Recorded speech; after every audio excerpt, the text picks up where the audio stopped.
Bonjour à tous, on se retrouve encore pour une vidéo aujourd'hui, une vidéo qui parle du potager, mais de quelque chose de bien particulier dans le potager puisqu'il s'agit de ce qu'on appelle classiquement une mauvaise herbe. Alors, c'est pas une mauvaise herbe encore une fois, mais c'est bien une plante sauvage qui enquiquine le jardinier de manière générale parce que c'est une plante qui prend beaucoup de place, qui a des racines profondes et si on laisse un petit bout de racine dans le terrain, dans la terre, ça repoussera.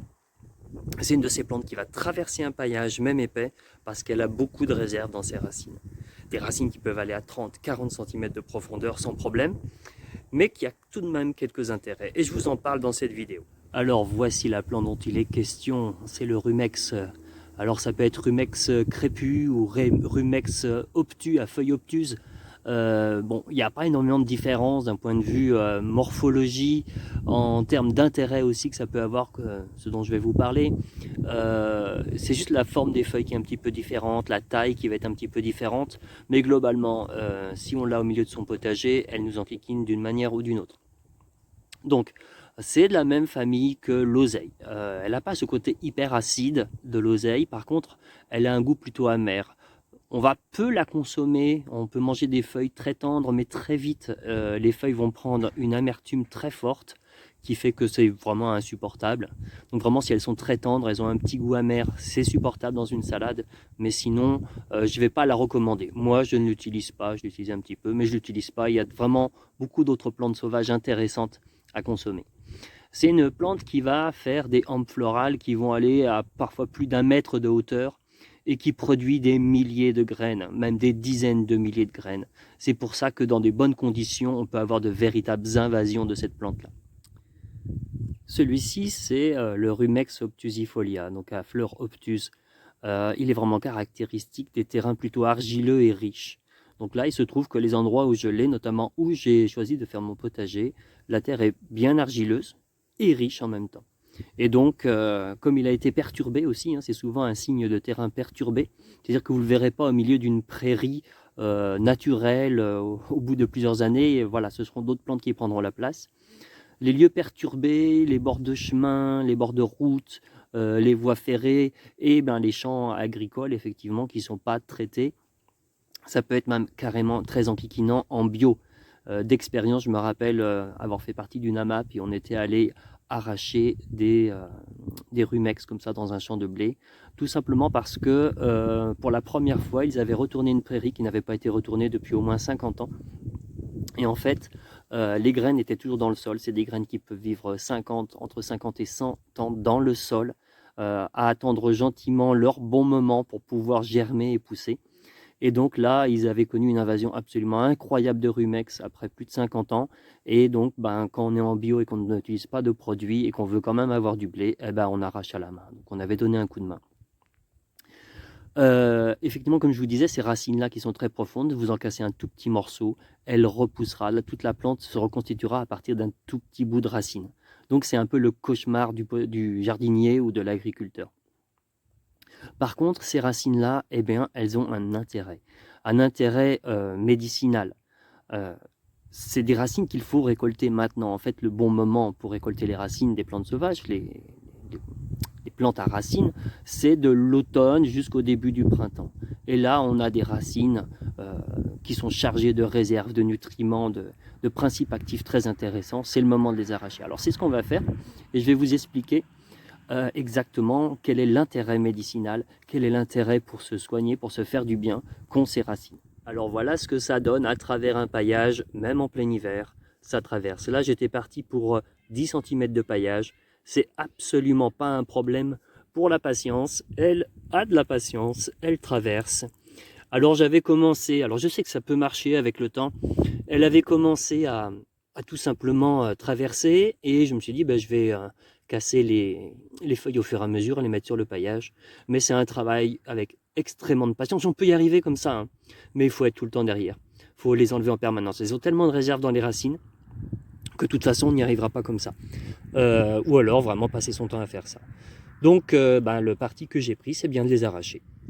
Voici donc la récolte, après un petit moment de fourche à bêcher. Donc quand même des belles racines épaisses, longues. Certaines vont à plus de 30 cm de profondeur. Donc j'imagine qu'avec les radicelles en plus, elles doivent aller facilement à 40, peut-être voire même 50 cm de profondeur.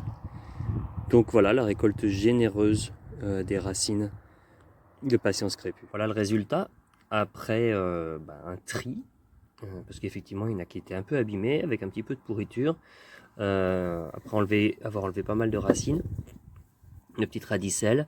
Donc j'ai gardé les plus beaux morceaux qui seront faciles à débiter en tronçons, comme je vais faire juste après. Donc je vais encore les brosser un petit peu pour vraiment faire partir éventuellement toutes les traces de terre, parce qu'effectivement après une tisane qui a goût de terre, c'est pas top. Alors voilà le résultat. Les racines ont été épluchées plutôt que brossées finalement, puisqu'elles avaient pas mal de terre et de pourriture dans des petites blessures. Donc on va éviter ce genre de goût. Donc découper en tronçons ensuite. Alors la consistance c'est à peu près la même que la carotte, peut-être un tout petit peu plus fibreux, un petit peu plus ligneux. Mais bon voilà, c'est quand même très facile à couper, surtout à cette saison. Et donc je vais le mettre dans un cajot que je vais couvrir d'un linge ensuite pour le mettre sur notre chaudière. Donc ça fait un séchage lent mais très efficace. Au bout de quelques jours, ce sera bien sec et facile à mettre en œuvre. Ma femme de son côté s'y prend autrement, elle ne coupe pas en tronçons, elle prend un couteau éplucheur et elle fait de fines lamelles qu'elle met à sécher comme vous pouvez voir ici dans ce bocal. Alors quel est l'intérêt de cette racine? Alors déjà ce n'est pas une racine comestible, elle a beaucoup de tanins dedans. Apparemment, elle a pu être consommée ici et là, mais franchement, je n'ai pas trouvé les infos sur comment elle a été mise en œuvre. Peut-être qu'il a fallu plusieurs cuissons, je ne sais pas du tout en fait. Donc si des gens parmi vous ont des informations à propos de la comestibilité de cette racine, je suis preneur. Donc l'intérêt qu'elle a, c'est tout simplement qu'elle va favoriser la sécrétion de la bile. Elle améliore le fonctionnement du foie et de la digestion. C'est vraiment une plante qui nettoie, une plante dépurative et détoxifiante. Donc je vous la recommande particulièrement maintenant, particulièrement en hiver, tout simplement parce que c'est une période où on a tendance à manger plus gras, plus riche, et une période, il y a les fêtes, tout simplement. Et donc en se faisant des décoctions ou d'autres remèdes à base de cette plante-là, vous allez nettoyer votre système digestif, vous allez favoriser le nettoyage de votre sang. Elle permet, et ça c'est vraiment très intéressant, de s'agglomérer avec deux métaux lourds qui sont difficiles à extraire, comme tous les métaux lourds, de l'organisme. Il s'agit de l'arsenic et du plomb. Donc là aussi, en termes de détoxification, c'est très intéressant. Et d'ailleurs, à ce propos, quand on fait de la cueillette, on évite d'aller sur des sites pollués, parce que comme elle peut s'agglomérer aussi aux métaux lourds dans l'organisme, elle peut le faire aussi dans les terrains sur lesquels elle pousse. Donc elle peut aussi accumuler des métaux lourds, et ce n'est pas forcément une bonne idée. C'est une racine aussi qui va apporter pas mal de fer, donc c'est bien pour toutes les personnes qui manquent de fer, plutôt anémiées, mais non seulement elle apporte du fer, mais elle augmente aussi la capacité d'absorption de fer des autres aliments. Enfin, elle est aussi utilisée à des buts laxatifs. C'est un laxatif doux, donc c'est aussi intéressant, tout simplement parce qu'elle permet de limiter la reprise d'eau au niveau du côlon dans la digestion, et donc les selles peuvent s'évacuer plus facilement. Deux petits freins peut-être, c'est quand même de la famille de l'oseille, hein, c'est une cousine de l'oseille, et donc il y a de l'acide oxalique dedans. Donc si vous souffrez de problèmes au niveau des articulations ou de calculs rénaux, évitez de prendre cette plante-là. Alors comment je vais l'utiliser? Tout simplement, je vais faire une décoction. Alors décoction, c'est je mets dans l'eau froide les racines, je fais bouillir pendant un certain temps, donc là ça dépendra des applications, donc en général on dit plutôt 10 minutes pour des racines, je laisse reposer, infuser encore peut-être 10 minutes, 20 minutes, et après je peux utiliser.